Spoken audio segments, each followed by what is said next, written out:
আজকের ব্লগ শুরু হচ্ছে একদম ভোরের বেলা থেকে। আজকের ভোর 5:30টার সময় আমি ঘুম থেকে উঠেছি। তোমাদেরকে কিছুক্ষণ পরে ফোনে কটা বাজে দেখাবো গাইস।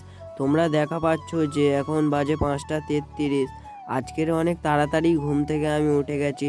তারপরে ভাবছি কি করব, এখন তো একা। তারপরে ভাবছি রাস্তার দিকে একটু হাঁটতে বার হয়, কিছুক্ষণ হেঁটে ঘুরে তারপরে গাইস বাড়িতে চলে আসবো। এসে তারপর আবার সকাল থেকে ব্লগ শুরু করব। এখন গাইস বাজে 9টা। এখন আমরা দুজন দোকানে যাচ্ছি। দোকান থেকে এসে বাজারে যেতে হবে আমাকে। বাজার থেকে এসে তারপরে বাড়িতেও অনেক কাজ আছে।